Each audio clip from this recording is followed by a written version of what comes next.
तस्वीरों में देख सकते हैं आप दोनों देशों के सैनिकों को, बाघा बॉर्डर की तस्वीरें हम आपको दिखा रहे हैं।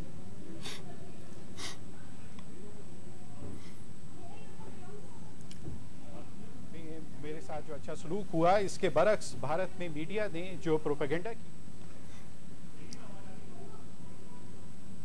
बाघा बॉर्डर की ये तस्वीरें हैं। पाकिस्तानी सैनिक पाकिस्तान की सीमा में अभी आपको दिख रहे हैं और कुछ ही देर बाद देख सकते हैं आप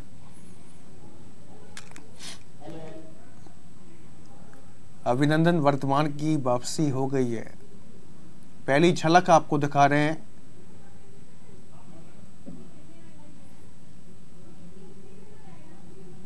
तो पहली झलक आपको दिखा रहे हैं, इस वक्त देख सकते हैं आप तस्वीरों में। कुछ ही घंटों बाद वापसी हो गई है।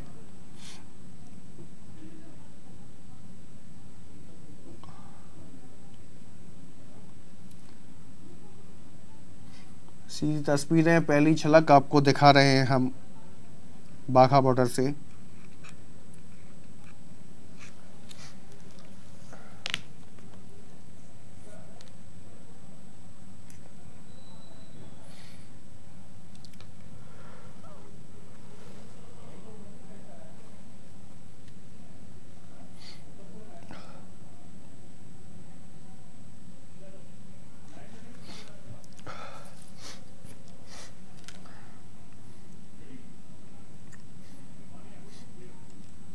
चलिए, हमारे साथ जुबेर कुरैशी हमारे न्यूज एडिटर सीधे न्यूज रूम से लाइव जुड़े हुए हैं। जुबेर जी, बात की जाए, अभिनंदन की वापसी हो गई है।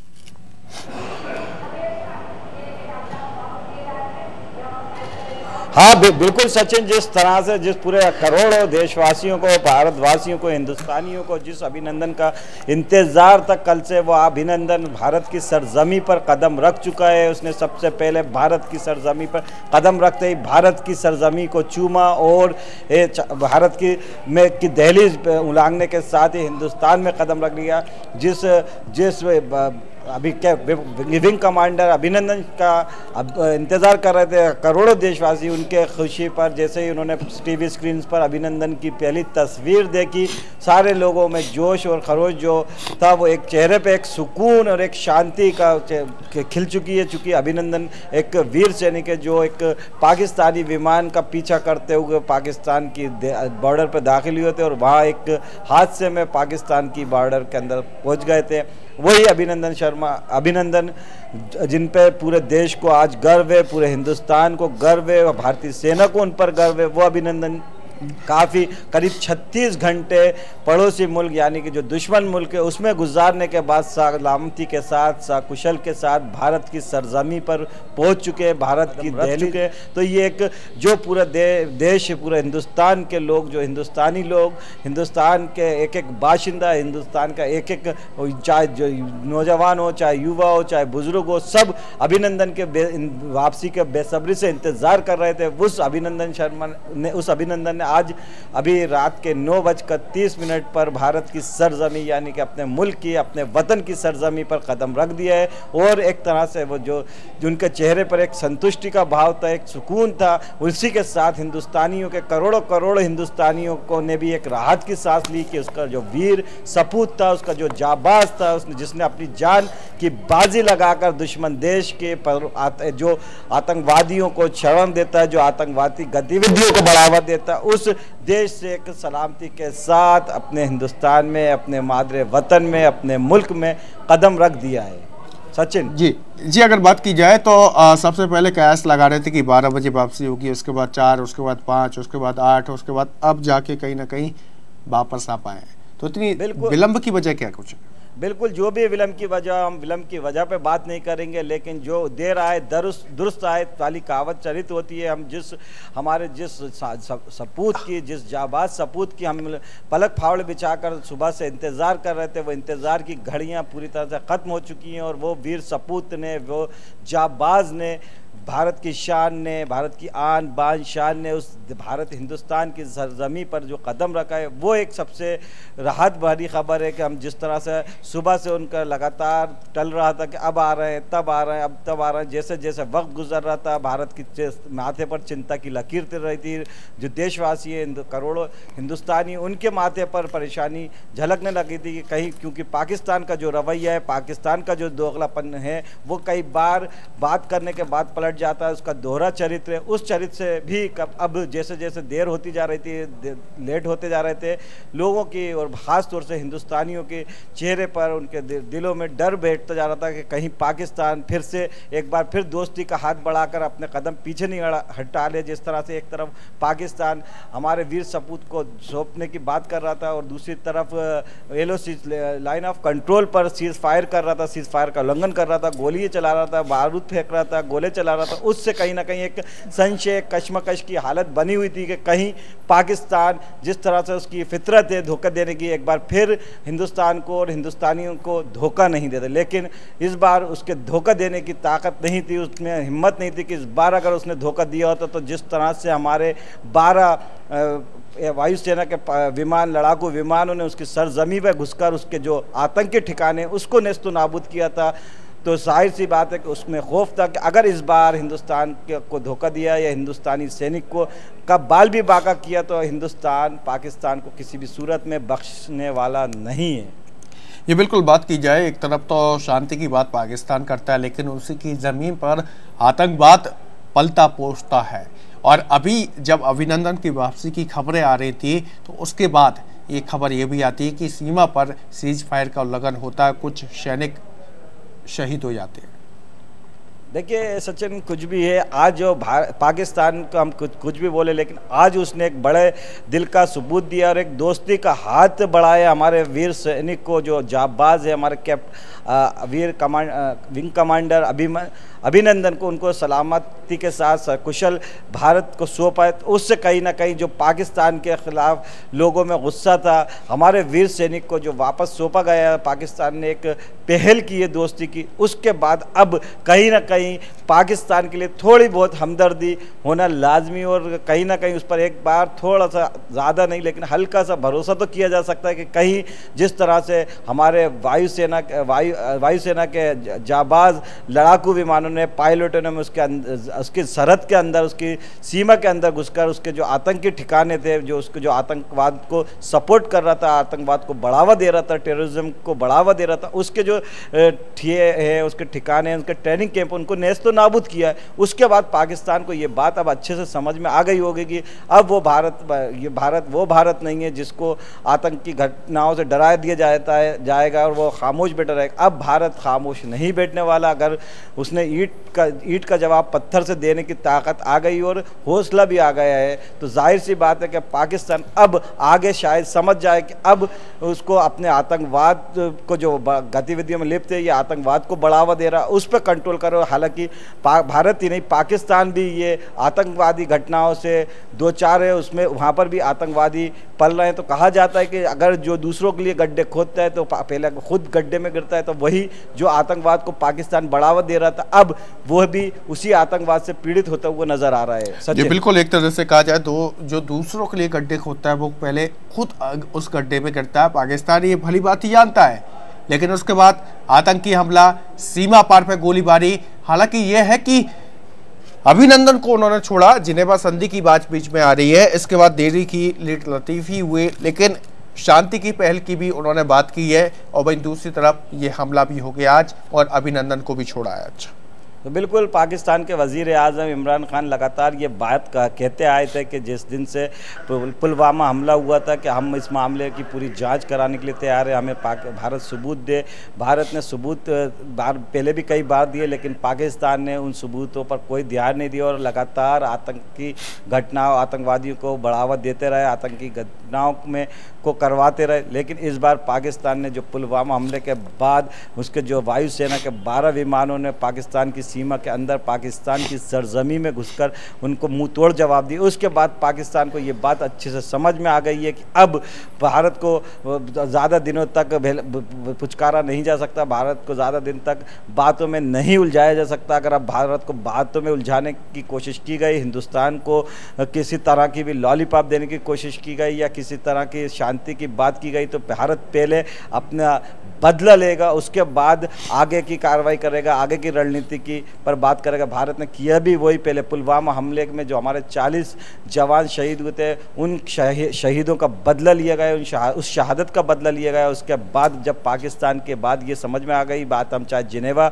में समझौते की करें कि भारत का जो एक जाबाज सिपाही था जो पाकिस्तान के मिग विमान का पीछा करते हुए उसकी सरहद में घुस गया था, उसको सकुशल वापस लौटाया। भले ही वो पाकिस्तान ये कहे कि ये हमारा शांति की तरफ बढ़ाए हुआ एक कदम है, अमन की तरफ बढ़ाए हुआ कदम है और भारत से दोस्ती की तरफ बढ़ाए हुआ कदम है, बात ये करें, लेकिन अभी भी पाकिस्तान पे आसानी से यकीन नहीं किया जा सकता, विश्वास नहीं किया जा सकता, क्योंकि पाकिस्तान एक तरफ दोस्ती की बात कर रहा है, दूसरी तरफ जो LOC है, लाइन ऑफ कंट्रोल है, वहाँ पर लगातार फायरिंग कर रहा है। तो समझ नहीं पा रहा कि क्या साबित करना चाहता है। चलिए मैं आपको रोकना चाहूंगा, इस समय PC सीधी आ रही है, वायुसेना के प्रमुख लेफ्टिनेंट कर्नल संबोधित कर रहे हैं।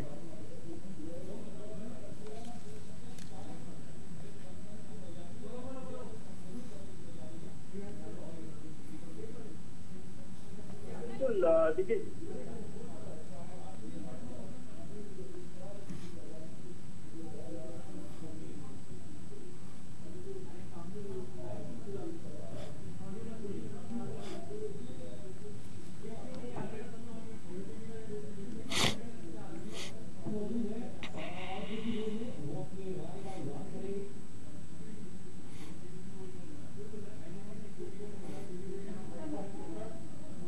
This checkup is mandated particularly because the officer has had to eject from an aeroplane which would have put his entire body under great stress.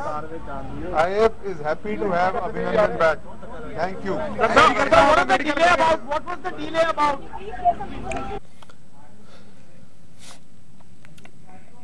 और बता दें आपको, इससे पहले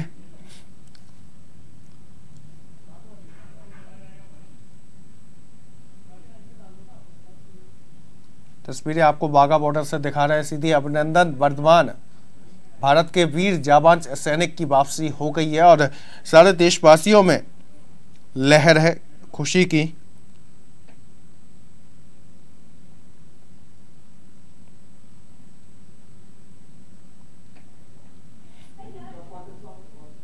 Brought Wing Commander Abhinandan to the checkpost of the Atari. It is just now that he has crossed over the zero line. So he was there when? At the checkpost in Atari? No, not very long time. He reached this place not very long back, and he was here for about half an hour. Thereafter, he was handed over to the BSF authorities, and the Air Force authorities have taken him. साहब उन्होंने parents से थे नहीं जी sir medical क्या होएगा जी? Medical जी air force authorities खुद अपना internal है जी, उधर कराओ।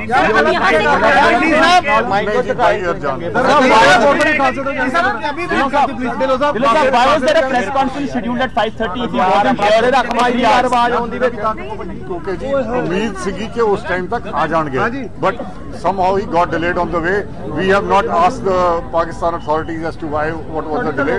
We are happy to have him back, and the Air Force authorities have now taken him with him. The Air Vice Marshal is accompanying him. He's come all the way from the air headquarters. Did he say anything when he arrived? No, he was happy to be back. What did he say? He didn't say anything. He was smiling, and he says, "It's back to be good to my country." Sir Punjabi जिस तरह ही wing commander अभिनंदन जी हुणे Pakistan authorities ने Indian authorities ਨੂੰ ਉਹਨਾਂ ਨੂੰ ਵਾਪਸ ਭੇਜਿਆ। ਹੁਣੇ 에ਅਰ ਫੋਰਸ ਦੇ ਬੜੀ ਸੀਨੀਅਰ ਅਧਿਕਾਰੀਆਂ ਦੀ ਇੱਕ ਟੀਮ ਦਿੱਲੀ ਤੋਂ 에ਅਰ ਵਾਈਸ ਮਾਰਸ਼ਲ ਸਾਹਿਬ ਖੁਦ ਆਏ ਸੀਗੇ। ਉਹ 에ਅਰ ਵਾਈਸ ਮਾਰਸ਼ਲ ਸਾਹਿਬ ਉਹਨਾਂ ਨੂੰ ਨਾਲ ਲੈ ਕੇ ਗਏ ਹੈਗੇ ਆ ਹੁਣੇ, ਔਰ ਉਸ ਤੋਂ ਬਾਅਦ ਉਹਨਾਂ ਦਾ ਜੋ ਵੀ ਮੈਡੀਕਲ ਚੈੱਕਅਪ ਹੈਗਾ ਪ੍ਰੋਸੀਜਰ ਦੇ ਮੁਤਾਬਕ ਉਹ ਹੋ ਕੇ ਤੇ ਉਹਨਾਂ ਨੂੰ 에ਅਰ ਹੈਡਕੁਆਟਰ ਤੇ ਆਇਆ। सर अभी तक कहाँ पर थे, कहाँ पर वो थे? पाकिस्तान में थे जी। पाकिस्तान में रवाना हो चुके थे, तो यहाँ आने में इस्लामाबाद और इस जगह का डिस्टेंस। चलिए जुबेर जी, जैसा कि यहाँ पर अभिनंदन की वापसी हो गई है, कई तरह के कयास लगाए जा रहे थे इस बीच, और आगे की रणनीति के तौर पर देखें तो क्या कुछ और होना बाकी है?